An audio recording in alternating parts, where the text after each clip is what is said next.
I'd like to welcome everybody back to another episode of Gamewreckers and Slobberknockers. And with us today is Coach Josh Batchler from Blacksburg High School in South Carolina. Coach, welcome. Thank you, sir. I appreciate you doing this. I appreciate you having me on. Hey, I appreciate you taking time out of your winter break here and spending some time to talk ball with us. Man, yeah, I enjoy it. Anytime we can talk football, it's a good day. So it is a great day when we can do those things. All right, Coach. So, tell the viewers a little bit about yourself, like kind of where have you coached at, like playing, coaching experiences, all that stuff. Right. So I'm actually a product of the high school that I coach at. Played there back in the early 2000s, and then left and went and played college baseball at a Division II school right near home in Limestone University. Now it was a college when I was there, but left there in 2007 and came back to coach at the high school, and started as a JV coach and worked my way up through the ranks, and I've been doing it since 2007. So during my time, I've been the head JV football coach. I've been an assistant on varsity, and then been a coordinator on both sides of the ball. So in 2013, I was the defensive coordinator. Stepped aside. Some things were going on as far as academics. I was getting my master's degree at Gardner-Webb University, and just felt like I couldn't dedicate the time I needed to be the DC, and also some personal stuff going on in my home life, and got everything ironed out. And I was a defensive assistant and pretty much helped that guy who was a tremendous defensive coordinator. Helped him for about 7 seasons.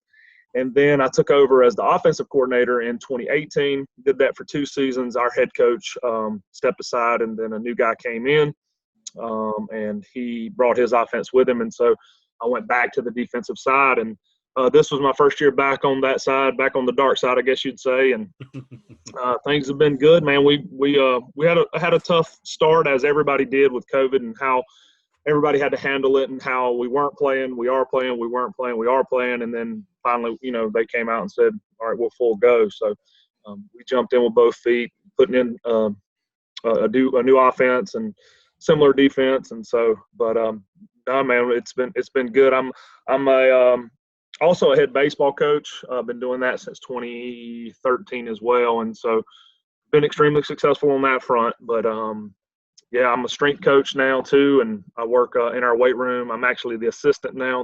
We got a new strength coach that came in, and I kind of took a step back in that regard. But he's made things easier in my life, as far as he takes care of the weight room side, and I can work on our defense and getting us ready to play on Friday nights, and then also work on baseball. So it's been good.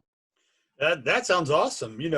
So let me ask you this, because I did the same. My first coaching job I was still in college when I started coaching. I started coaching freshman ball, and I think that helped me for 2 reasons. One, I learned how to coach, because we did, it was us. It was me and another guy, and we were the coaches for the freshman team.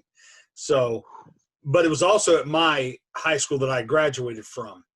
And looking back now, I'm glad I got that out of my system. What I consider getting it out of my system early, because one, now my high school no longer exists. It was torn down and combined with another school in town. Even though it's on the property where my high school went, it's not my high school. They got the other school's colors, not that I'm bitter about that. They kept their mascot. Right. Not that I'm bitter about that. Yeah. So, but it is what it is. It is what it is. You're right. So how is that going back and coaching at your high school?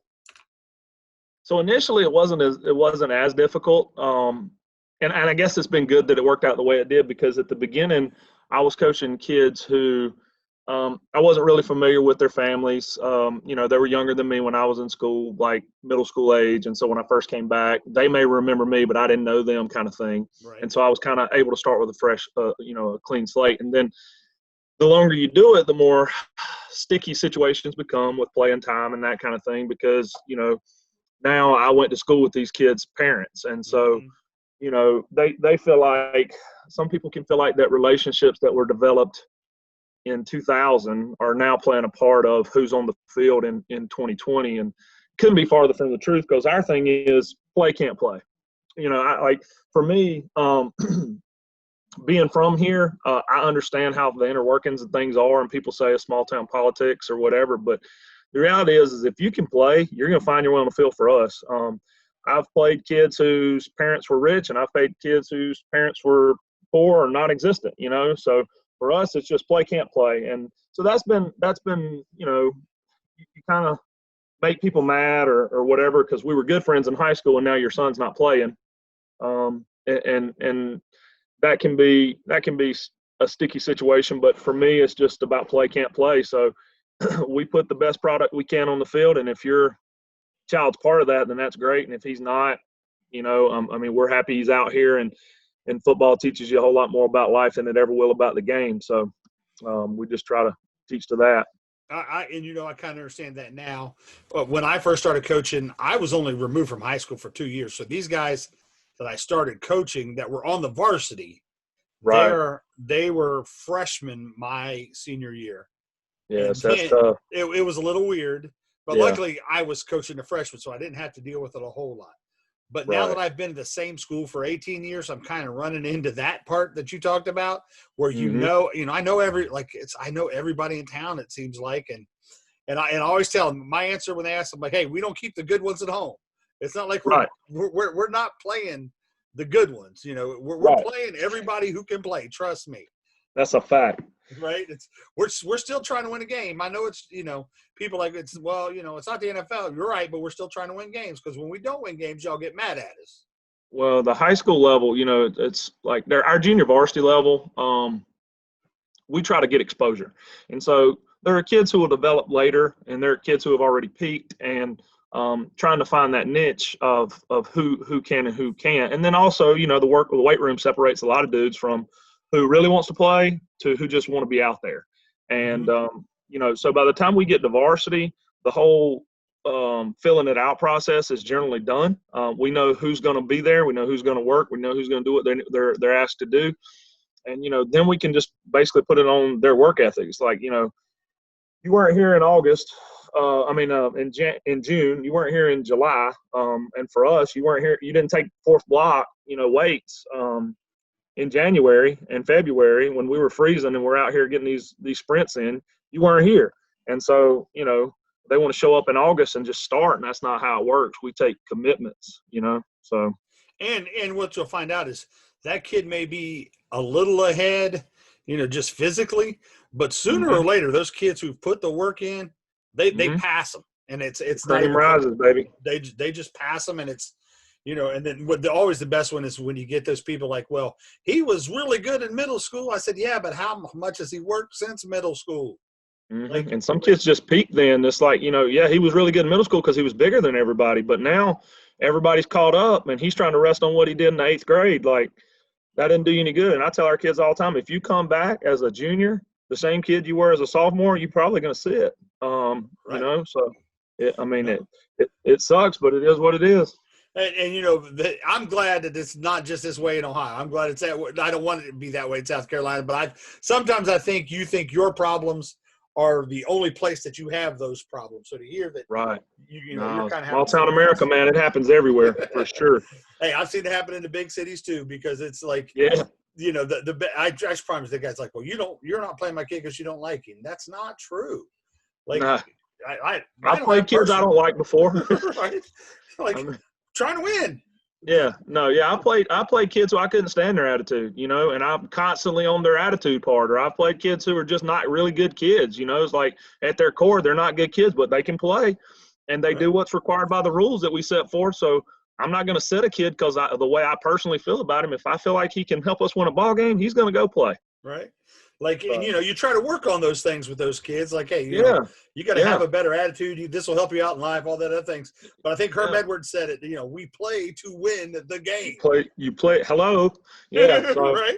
So for us, it's like, you know, I try to coach the character side too. You know, we try to work on that side. It's like arrogance is not going to get you far in life.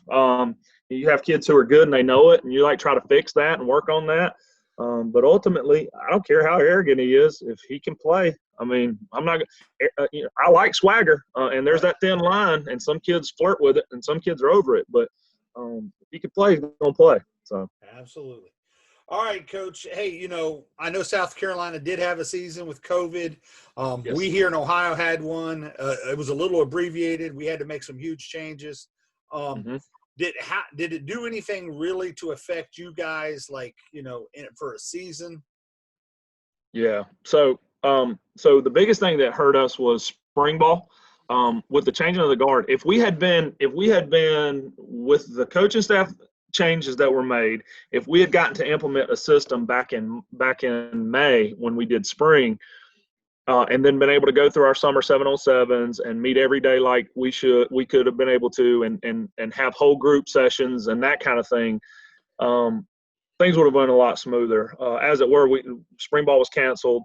We didn't get to implement the system that we wanted to offensively and defensively, and going through terminology, because some things changed between myself and the guy who was the DC, who was actually he was the defensive backs coach when I was on defense, and then when I moved to OC, he moved to DC, and so we worked real well together, but we talked different. As far as coverage terms and that kind of thing, there was different terminology, and so for us to be able to go out and do 7-on-7s would have been huge, especially for our back end, and how that married up with blitzes and that sort of thing. We weren't able to do any of that, and then we had an abbreviated season, and again we were kind of in limbo with our high school league. It was like, we're going to play, we're not going to play. And it was almost like we were afraid they were just kicking the can until they could cancel it. So it was like, all right, 2 more weeks. And then all of a sudden you look up, it's July the 4th, and it's like, okay, now we're going to let you bring 7 kids or 8 kids in the same facility. And then the next week it was like, okay, we're playing. You guys are good to go. And it was like, holy cow, like we're so far behind the 8 ball now. And for certain teams who had the same schemes, I feel like they had an upper hand on us, and we also immediately opened up with region play. Our first, because they were scared we were going to cancel, Right. or whatever. So like we opened up with region play, which was crucial for us. We lost a game I felt like we should have won. Came up short on 4th down, but we played terrible defensively. But we literally made a change at halftime defensively because our head coach wanted us to be a 4-man, and I'm not a 4-man guy. I'm just I'll call whatever you want because he's the head coach, Right.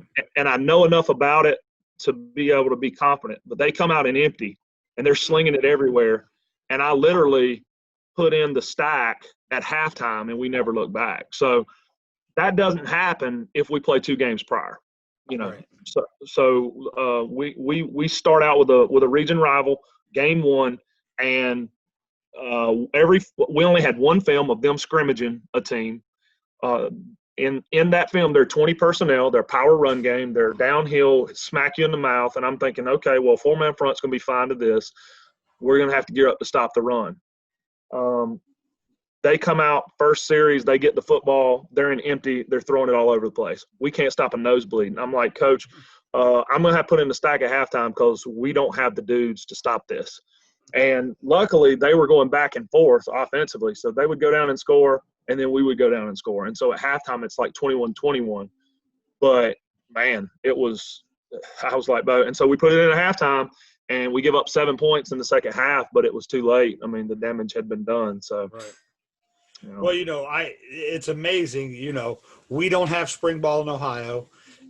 We're limited to 10 days normally. We get 10 days of coaching in the summer from June 1 to July 31. You get 10 days, and that includes if you do a 7-on-7. So, I can imagine how much it hampered you guys to not have those days. Because I know how much we're hampered when we don't have them, and there's a change. Mm-hmm. But right. I think we're starting to lighten up here a little bit in Ohio. So, good for you guys. And, hopefully we'll get back to the normalcy of getting those things. I think so. I don't know if we're ever going to get spring ball here in Ohio, though, Coach. I'll be honest. Is it weather related? Well, I think some of it's weather related.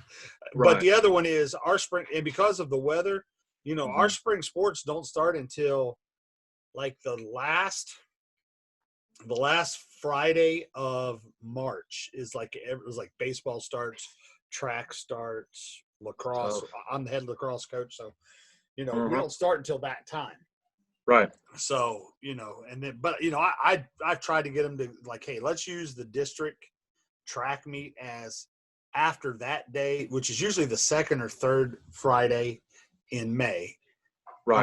I'm like almost your entire track team's gone after that date.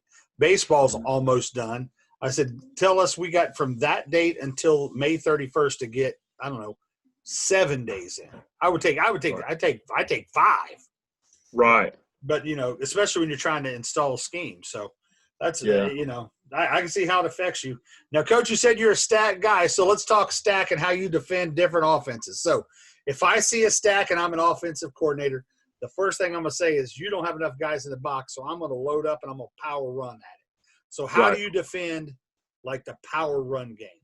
And 21 personnel too. I'm a 21 personnel power run game.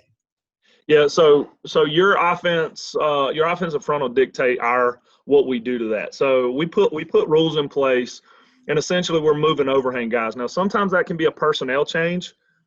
So, for instance, like if we're seeing run heavy, we may sub instead of an outside backer type who's usually lighter and he's our hybrid guy, so he's responsible for run and pass, and he's in a conflict a lot of times, especially in these RPO games that these guys are doing now. We may personnel change, we may not. We may say I feel like our guys is good, if not better than who we would put there. But essentially, a tight end dictates what that guy to our strong safety is going to do.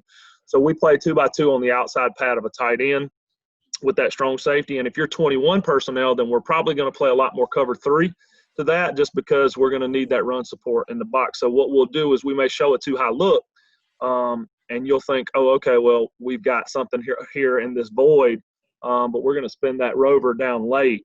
And we may just say, okay, that's not even worth it. We won't even show too high. We'll play straight up cover 3. Our strong safety's rule on a tight end is going to be outside pad 2x2, and he is to collision that tight end and push, pull, fight the reach. So when he walks up and he's playing on the outside pad, he's reading that tight end. The only guy that matters in the ballpark is the tight end, because he's going to tell us what's going to happen. So if his first step is an arc release, like he wants to reach us, then we know one of two things is coming, either run and sweep or they're sprinting out, and he's going to stay in and help block for max protect. So what we're going to do is we're going to push, pull, fight the reach, and now that strong safety is our force contain. So his job is to not let anything cross his face, and if they are running sweep, to get up and make sure that we cut it back in. Now, with that, the other guy on the backside of the tight end, his rule is going to be 4x4 or split the difference. So if you're 21 personnel and it's like a slot, where we call slots two to one side and a tight end on the other, then we're going to be splitting the difference. If it's a pro set, where it's tight end 2 splits, then we're going to be 4x4 dropped off in space. You're going to have loose corners there. And so for us, the tight end will dictate what we do, but essentially we're going to end up looking more like 4-4, cover 3 to that. Even though we're a stacked team, we don't have our hand on the ground. We got a guy standing up to help with that. One thing that always remains constant for us is TNT. So we're going to be tackle, nose, tackle, and we're going to always have a tackle and a tight 5 on our ends are going to be a tight 5 on your tackle.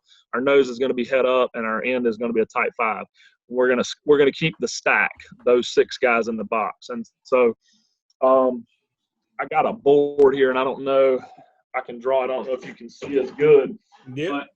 But, so just I'm going to draw a pro set, and then I'll let you see what we do. So, and I'm guessing when you say 20 personnel, I mean, you can do that however you want to, but for us, we usually will see it in the gun. If somebody comes out in a pro style offense here, usually it's gun.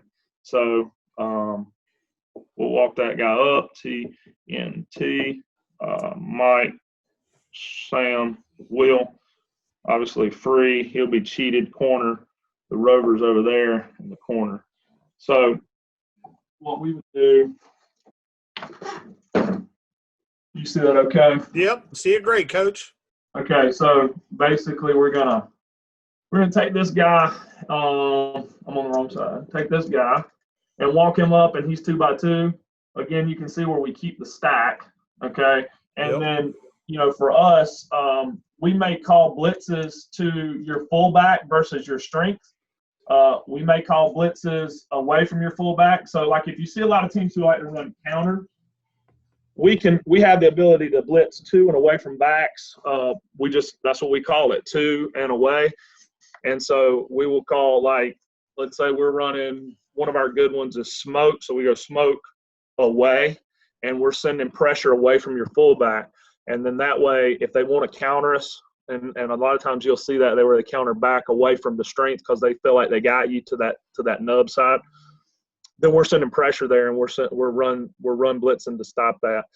And usually being in cover 3, I feel a lot more comfortable about run blitz anyway. Right. And then sometimes it's better just to play base out of that because you don't know for sure, because they've set the strength to one side where they have tight end and they feel like they have numbers. So it's better to fast flow, and just play base. So, but yeah, so 21 personnel, the tight end will dictate where the strong safety lines up, but it ends up looking like 4-4 cover 3. Okay. There's nothing wrong with that. Do your overhang players, are they spill players or are they box players? So we're going to leverage everything with our overhangs. Our ends will spill. They're usually not contained. So like for instance, they're just in our base defense, they're going to read that tackle. If the tackle's down, we're going to squeeze, and wrong arm. And so if we're now again, if they want to reach us, then we push, pull, fight the reach, and then we should be working to get upfield. And then I guess it's more of a contain side, but you've got help. You're not the solo containment. Right. Yeah. So. Okay, so back to your drawing. What happens if they take that F and they put him out on the pro side as a slot? So I call that Trey. Right. So for us, how does it change? Because that's the next thing they're going to try to do is they're going to get you into a trips formation. Yeah. So you're saying if they take the fullback and they put him to the trips of the tight end? Yeah, put him to the tight end, but they put him out there as a slot. Yep, put him out there as a slot. Okay. All right. So that really, to be honest with you, tight end sets are Achilles heels for us. Right. All right. So what has to happen then is you have to go to what we call Sam up. All right. So we're going to walk the Sam up, bounce to 50 backers. And what we do with our rover will depend on it'll depend on coverage and what do they do out of it. You know what I mean? Like once we watch film and we find out, okay, they get in this is called brown for us. Okay. So we're like, okay, they get in brown, but they run the football. All right, well, if they get in brown to run the football, we're good with cover 3. If they get in brown to throw the football, then we're gonna flip our coverage. And so we got a couple different coverages, and we can treat this like trips. So if we play trips, if we play a true coverage to trips, we'll take the free safety and cheat him. We'll back the rover up, and basically what we do is we treat this guy like number 3 for us. Yep. So we'll cheat the free safety out some. This is not to scale, but we'll cheat the free safety out some, and then we'll bring that rover over and play him in the middle. That puts you on the island on the backside. Usually our corner on that side is our best dude. Okay. And we'll actually flip corners if we're able to. If we feel like they're pretty much the same kid, we won't.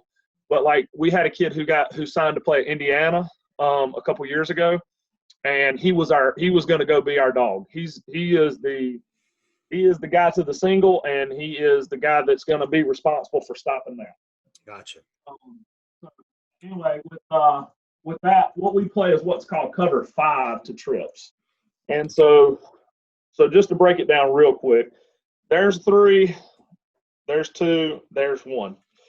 If any version of the back were to flare here, or if they were to bubble anybody, the corner is now to go get it. He's to stop the bubble, and he's to stop the swing. He's our flat player. He's our flat defender. Their strong safety here is heavy hook curl. So a lot of times what you'll get is in and out, that kind of thing. If that happens, you got a heavy hook curl player here. Your free safety is over the top help. Okay. So he is helping your corner out and allowing him to go get anything that attacks the flat right now. So if they want to attack you in like outside zone, your corner is going to be helping put his face in there and run support. And you can do that because we've got safety help. But like we've basically given them a 4-2 box with the Sam. You're vulnerable on the backside is the thing. So again, what do they do out of it? Are they heavy pass? If they are, then we can play 5. Are they heavy run? If they are, then we're probably going to play more 3. So just depends. All right, your tackle on that tight end side, do you move him inside from a 5 or do you leave him there? We're going to cheat. We're going to cheat a little bit to here, usually outside pad. And we can play games where we can keep him head up or we can move him inside pad.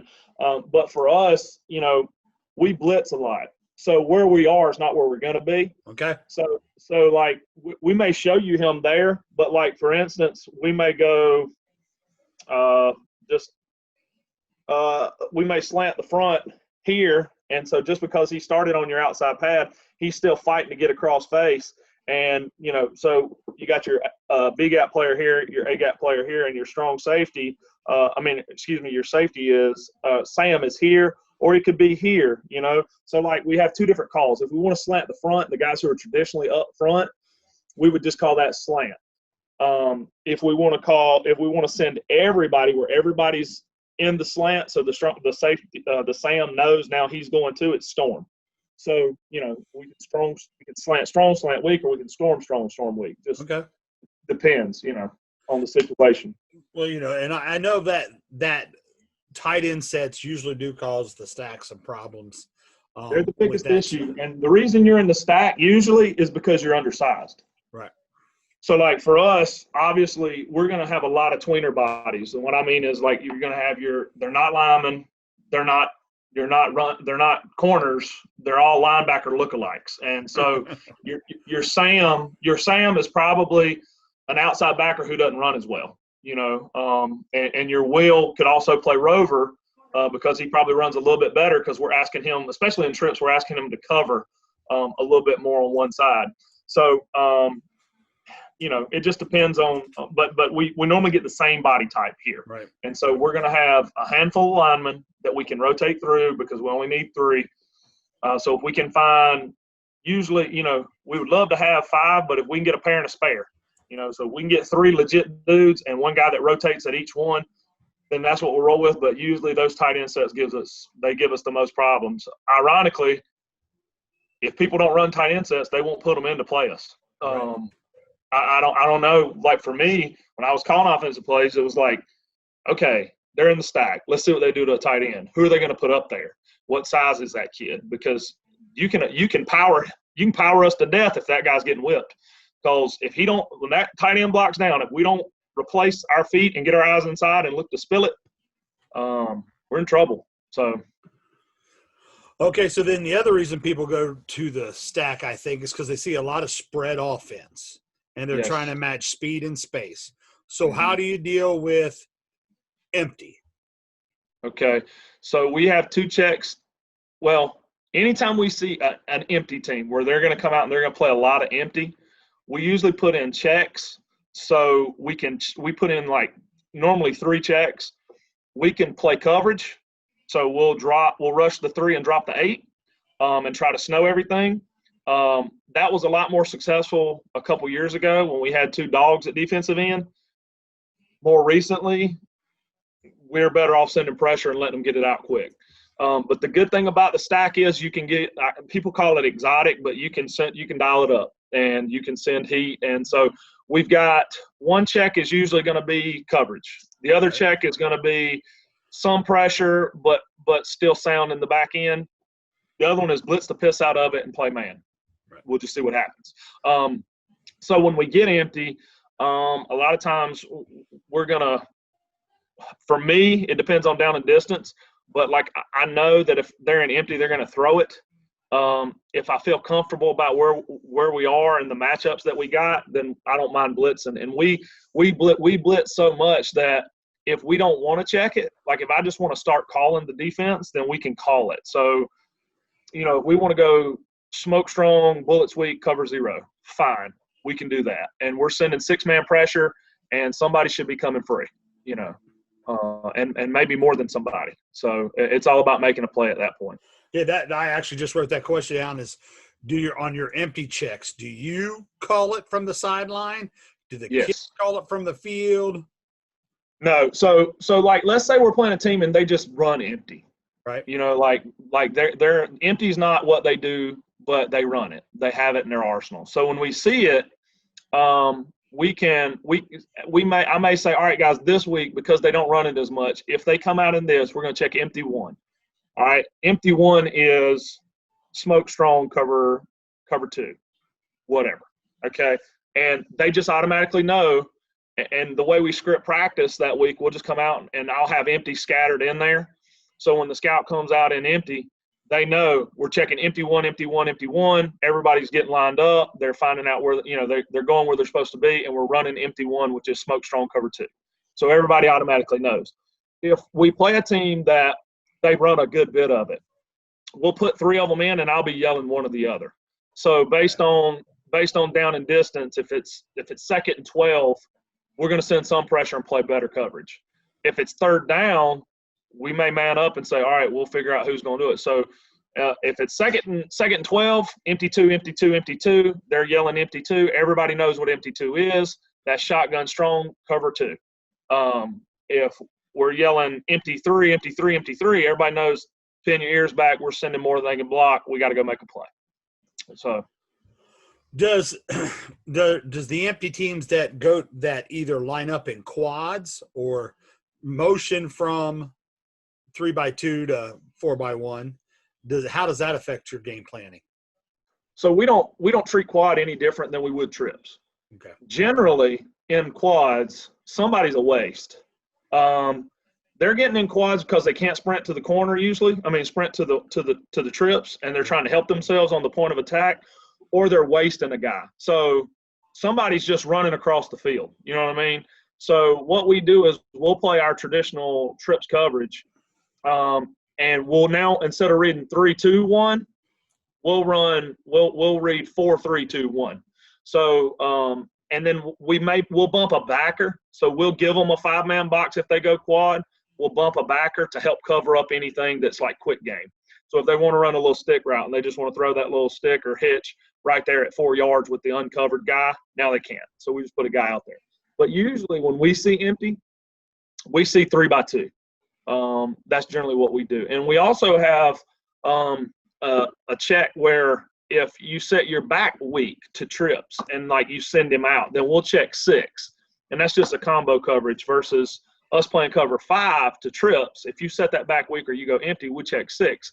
So we're playing cover 2 to the 2, and we're playing cover 3 to the 3. And so we'll do that. And then, again, if they want to make a living out of it, we try to keep the stack in place. But if they want to make a living out of throwing to that uncovered number 2 on the backside of trips, then we'll just bump a backer, give it a 5-man box, and then they can't do it anymore. But it's become basketball, on grass essentially, and trying to defend all these pass games, especially if you get a team who's got a quarterback who can spin it and a couple guys who are just possession types. They just nickel and dime you to death. Right. So like we had a team here, it's a private school in Greenville, who we would send pressure, but we never got there. Like the ball's out so quick, the kid was so good.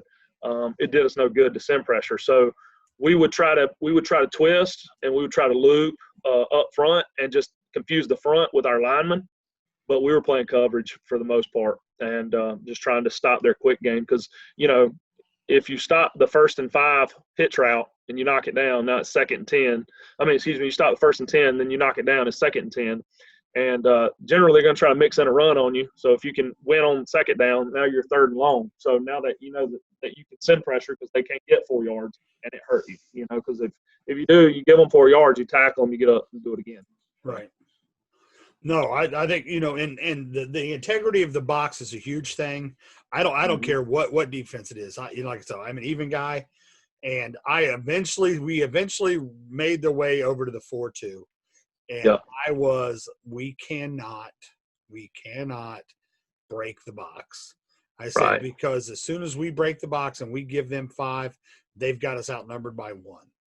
Yep. Now, Are there times you have to? Absolutely. 3rd and 18, and they're an empty. Hey, look, just have the 4 guys rush, whatever, and you put your mic on him, and somebody whip a block and get the guy down on the ground. So I totally get that.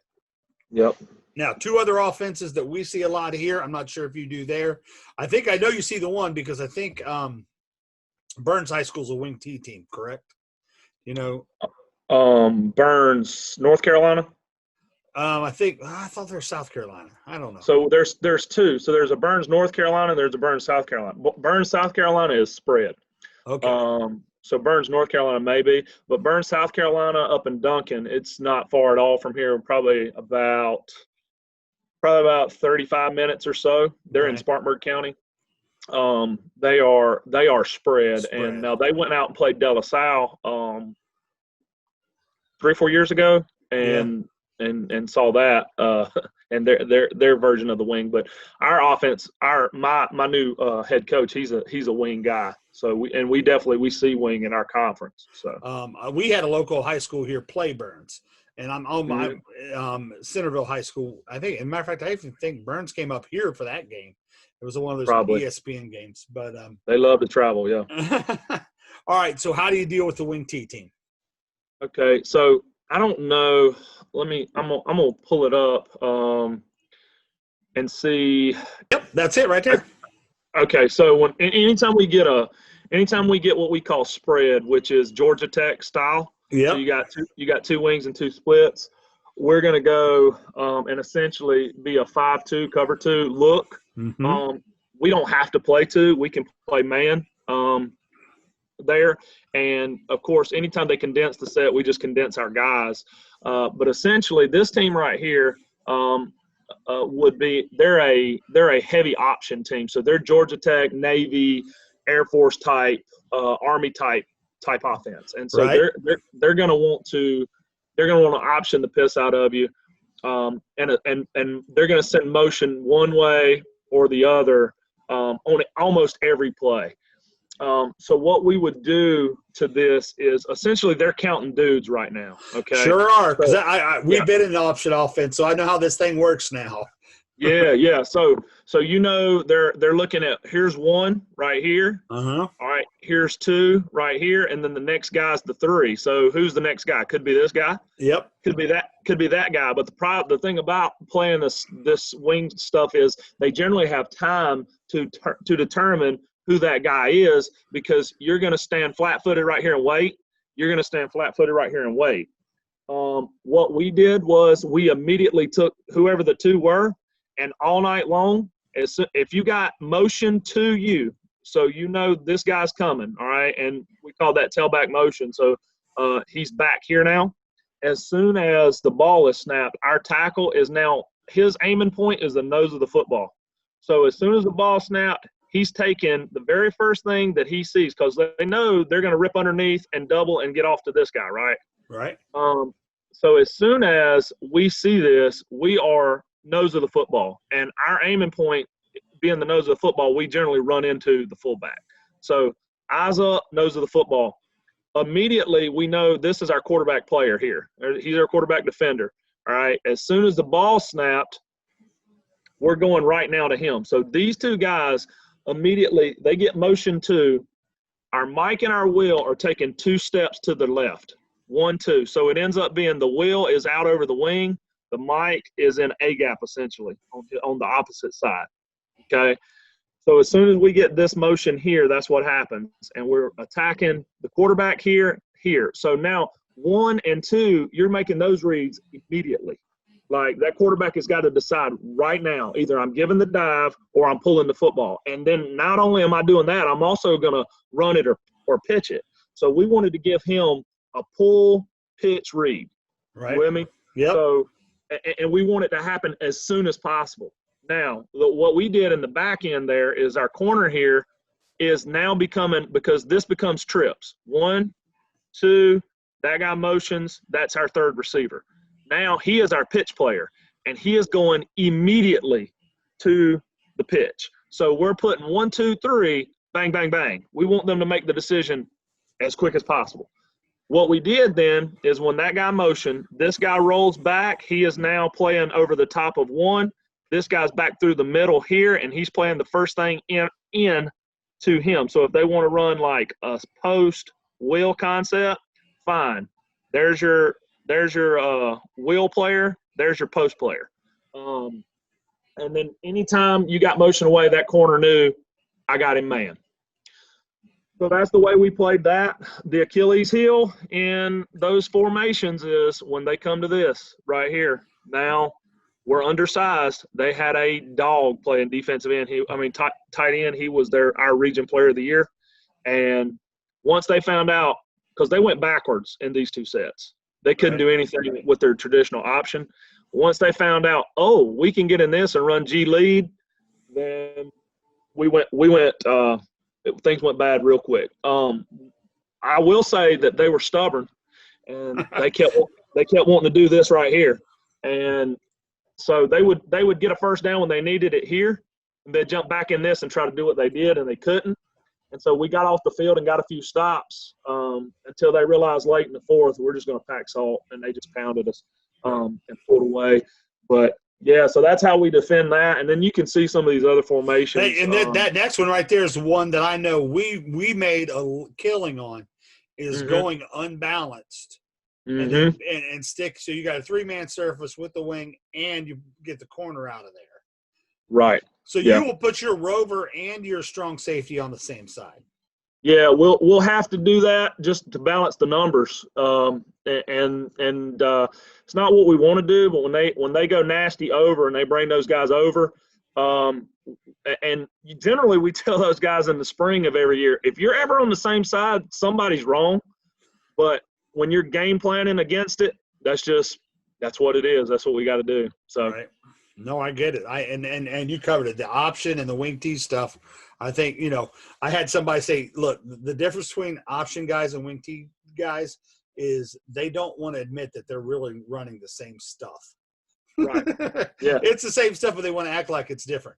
And, For sure. I will be honest, some of the teams that struggled us when we were running the option were guys who stayed in the stack because of all the stunning you guys do. And, they had to teach the quarterback. I say we, I mean they, because I didn't go over and coach that side of the ball. I was too busy coaching defense. Right. But they wanted to read an area. So they're like, hey, this is your dive area. This is your keep area. Right. So. Well, and you can see, like, these right here, these are our rules. So for formations, we had different checks. And when you're playing a team that is an option team, the best thing to do is to kiss it. So if you can develop some absolutes, because so much changes on the snap of the football. Right. If they know exactly from the time they come out in the formation what coverage we're playing, and because like in the spread things can change. So like for us, if they come out in 2x2, we may play palms coverage. So if we're doing that and they motion, then we're checking out of that to a better trips option. So it's better for us to understand pre-snap what are we playing, and so these were some of our rules. And spread we're playing too. Of course, like I said, it's easy because when we're always playing 2x2 and we play 2, and then which is if you'll look, there's 1, there's 2. We're playing 2. All right. As soon as we get motion, let's say we're rolling 5. All right. Well, I told you when we were playing. We're talking about spread and 21 personnel, that corner is going to get it. Well, they're used to doing that kind of thing. So now this is 2x2, guys. They send this guy in motion. We're checking 5. You're back through the middle. You are now the help for the corner. Corner, you go get anything that attacks the flat. So now it's 1, 2, 3, bang, bang, bang. And we want them to happen as fast as possible. And I'll tell you, man, we had them reeling early, and our offense, I swear, if we'd have played them later in the year, our offense got going, and it was tough. I felt like we would have been a lot better off, but anyway, so that's how we play the spread, I guess you could say, type wing. But we also see foot to foot, wide rugby scrum mess. We see that too, and we played those guys. They were not in our conference, but we did play a team that did that. And I was thinking, I had that. Yeah, I do. I have that. And so, but they were just they were so run Like they ran 4 plays, and they were a bigger school. So here we're classified in like we're 2A, and we run about 600 on our 180-day count. And then we played a 4A team out of the Midlands, and matter of fact, that was their name, Midland Valley. But they're down near North Augusta, which is not far from Augusta, where the Masters is. But they were a 4A team, and so they were just rolling dudes in, and we were gassed. And COVID hit that week. We had 4 coaches in quarantine and 2 players. They weren't like dogs or anything, but they were bodies, right. And we went down there. And we were half cocked, and just it didn't work out for us. We lost. I mean, it was like 14-14 for the longest, and then we just late in the fourth we got tired and missed a couple tackles, and then it's 21. Then it was, I think they kicked a field goal late to win it. So I mean, to be up like 24-14 final, but anyway, this foot-to-foot wedge, and they just were real simple in what they did, and so for us, we walked those 2 backers up, and we personnel changed 1 guy, and was just like, we got to get up, stop the run, so. Right. Now your classification, obviously I would assume your number smaller means you're a smaller school. Correct.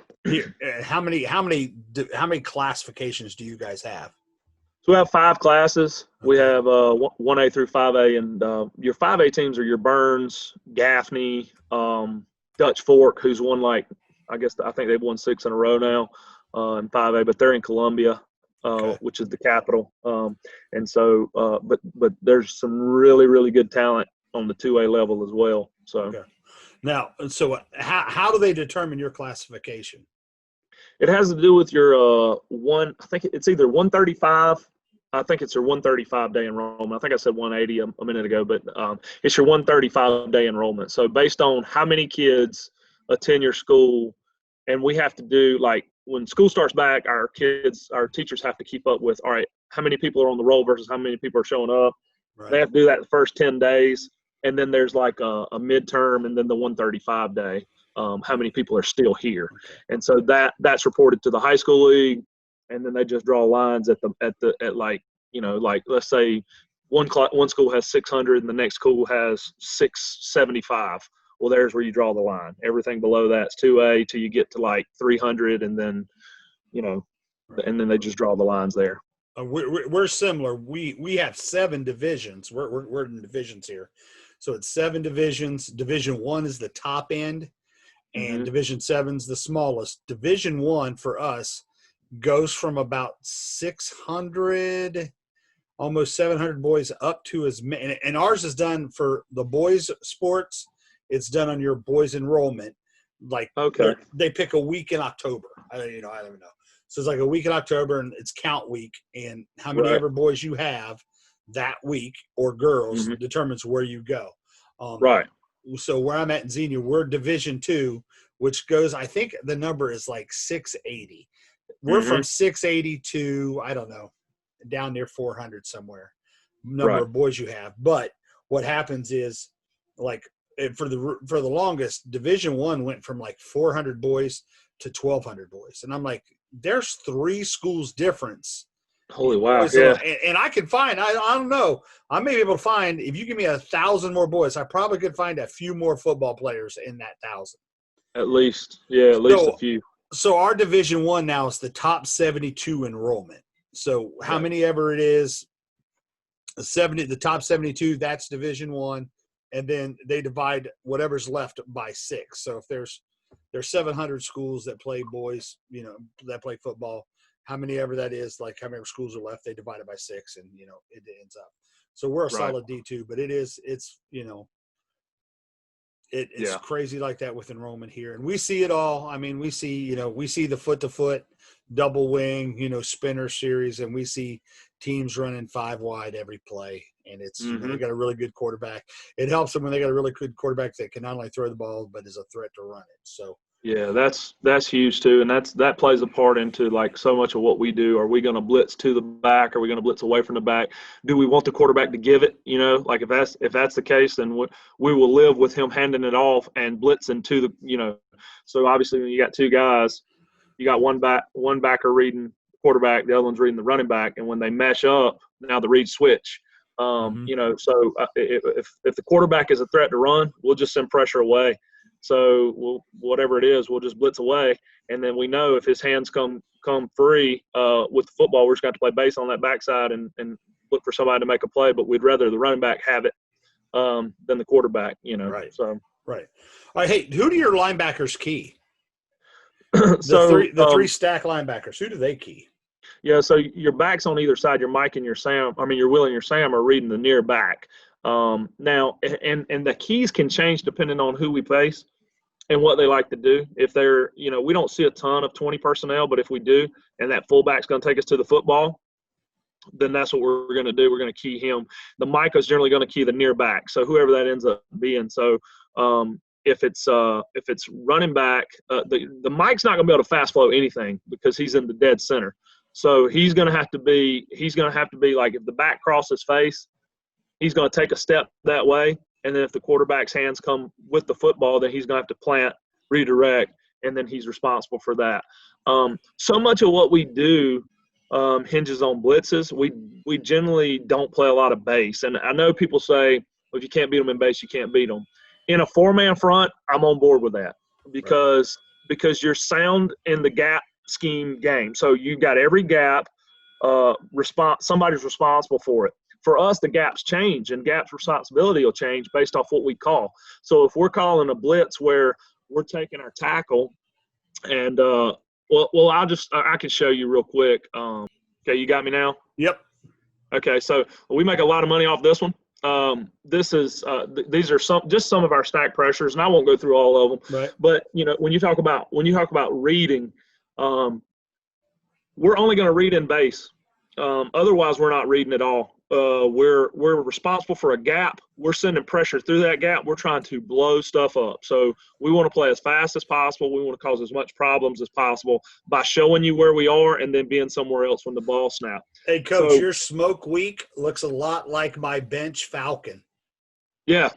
Yeah, and that's the thing is, like, a lot of this stuff is, we hadn't reinvented anything down here. Right. It's just, it's what people do. But for us, we can go smoke weak, we can go smoke field, we can go smoke back, we can go smoke away. We can predicate based off of what the offense has given us. We can run so many different variations of this same blitz. Now the coverage will be the same in the back end, but the front six guys are doing, the same thing. We can also do what we call opposite. So we'll go smoke, strong, opposite. So we're going to show smoke from over here where these two guys are walked up, and then right before the snap, we're going to bail. The Mike's going to take 2 steps back, and then here he goes. Right. So we play games, and we try our best to we got in a situation a couple of years ago with a really good offensive spread team, and they were just killing us. We'd send pressure. Same team I was telling you about. We send pressure, and as soon as we walk up to show and to come, they're gonna check to something where that guy left from. They're gonna throw it right there. Okay. So we started messing with them, and we started going opposite. And it was a thing we kind of put in at halftime. Was like, look, we're gonna have to show them something and be somewhere else. So we started going opposite, and we would show pressure over here. We would back it out, and they threw it to us. So we started just putting that in our game plan, and we would rep it throughout the week or whatever. But, like, just let's say we're going to play just a basic 4-man pressure. Then we're just going to run shotgun. We're going to send 4 dudes, and we're going to slant, full line slant, and there we go. Some of these, smoke, like I said, we make a living off of that one. And we can run, like, Blast X. That's just one side. And all it is we also run Blast here, where it's these guys are playing base on this back end, these back 3. So whatever Will's read is, that's what it is. So if it's near back, he's reading near back. That goes away, eyes go to the quarterback, and he's playing his thing. He reads pass, he's got hook curl on this side. Generally, we vacate zones when we run pressure. That's just the nature of it. So we hope we guess right. We hope we get there. And if we got really good dudes, a lot of times we do. And, you can always man up, if you want to send multiple pressure. So we can run Blast strong over here. And then we got another one we call Bullets, where it's a 2-man game over here. So Bullets, this guy's in and this guy's off the edge. And so we can run Blast strong, Bullets weak, and we can man up in the back end and see what happens, So Ain't nothing wrong with that. You got to find there's a million different ways to get the job done. So right, and we've been successful, and it's worked for us, and that's what I'll say is like what we do ain't for everybody, and you can dissect this any way you want to and say, well, you're not sound here, or this isn't very sound because you're vacating this zone. You can man up, you can play, you make sure you ain't got guys running free, but I had rather keep people in front of me instead of getting my guys running by in man coverage, especially if I'm sending 5-man pressure. I feel like our free safety can come off and rally and tackle. The wheel can replace a mic drop and run to the right or the left and get a guy on the ground so we can get up and do it again. But what we do ain't for everybody. But it's just what we've done, and it's been successful for us. And there's a million different ways to do it. But the way we do it, we've won 2 region championships doing this.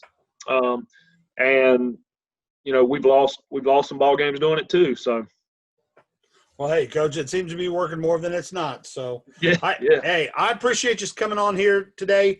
We're going to finish up here with Gamewreckers and Slobberknockers and then bring in the house. So, tell me about the best game wrecker that you've ever coached or played with. So, we had a kid that's playing at Austin P right now. His name's Kwame Sutton, and he was a dude. He's an outside linebacker. I think they're a 3-4 type, but he was a defensive end for us. And Kwame was about 6'1", 240, and could fly. And we put him at defensive end, and no matter what you want to do, you want to run inside zone, he's going to tackle the back. You want to fake inside zone or run zone read, he's going to fake like he's tackling that back, and then he's going to attack you and tackle the quarterback. You want to sprint out, it's not happening on his side. So Kwame was a dude, still is a dude. I've seen him. He's been in the weight room since he's been at P, but great kid too, and a tremendous athlete and a tremendous student in the classroom. But yeah, so I think Kwame would be my guy. Good. All right, biggest Slobberknocker hit. So this past season we played a team last game of the year, and me and you talked about how at the end you could keep playing or you could wrap it up. So we were in that situation where we could keep playing. Well, we were able to pick up a game. We went down to Crescent High School. So we ran Bam Strong 0, Bam Strong Bullets Weak 0.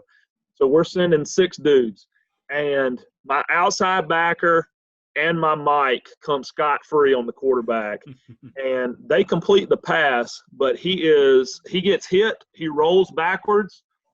Our guys get up, they're excited about a good hit or whatever. He takes 2 steps and hits the ground, and they come and get him off the field, and it was over from that point on. So, but yeah, that would probably be – that's the most recent. I've seen a bunch, but that's probably the most recent. Awesome. Hey, I like it. Hey, anytime the quarterback gets hit, it's got to be fun, right? And get him on the ground, man. Get him out of there. All right, Coach. So now it's called Bring in the House. 5 rapid-fire questions for you. Okay. What's the best thing you've learned at a clinic? Best thing I learned at the clinic would be to know what you know and know what you don't know. So coaches are always about, they always talk about things they know, but it's very important not to know what you don't know and to be okay with that and to be open to people helping out in those areas that you don't know. Right. So that was hard for me as a young coach, but that's probably been, I forget now. I want to think Jeremy Pruitt might have said that down at the coaches clinic a couple years back, but I think that's probably been one of the biggest things I've tried to apply as a coordinator. No, it's legit. That's best advice ever right there. Yeah. Okay. Most overrated college football player. Overrated college football player. For me, I'd say Johnny Manziel. Okay. Hey, had all that hype, didn't pan out very much. I was never a fan of his from jump. All right. Favorite flavor of bubble gum? Blue raspberry. Blue raspberry. Okay. Yeah. Best breakfast food?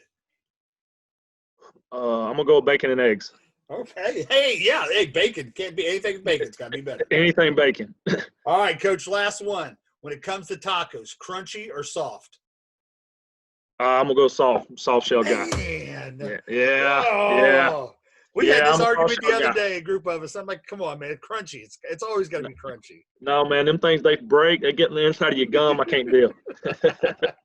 Hey, Coach, this was a blast, man. Yeah, man, I enjoyed it, brother. Hey, anytime you want to come on talk ball, you let me know, because I'm pretty sure I can ask you about a million more questions. This podcast would have lasted an extra hour if I asked all the ones I really wanted to know. I got you. Well, man, I appreciate you taking the time. Appreciate you doing this. Appreciate the group on Facebook and the community out there, and just reaching out and being genuine to help, to other guys. And that's the biggest thing, is trying to help in a way where you're actually helping, not trying to boost an ego or feel like you've got it all figured out. Because I definitely don't. So right. Hey, I've said it all the time. Like, if your ego is why you're here, check out at the door, because it's not why we're here. And what you'll find a lot of time, those guys with egos are usually, they don't know what they don't know, and they're afraid of knowing that, so they overcompensate. So that's right. All right, Coach. Hey, I appreciate you guys. Tune in next time for another episode of Gamewreckers and Slobberknockers.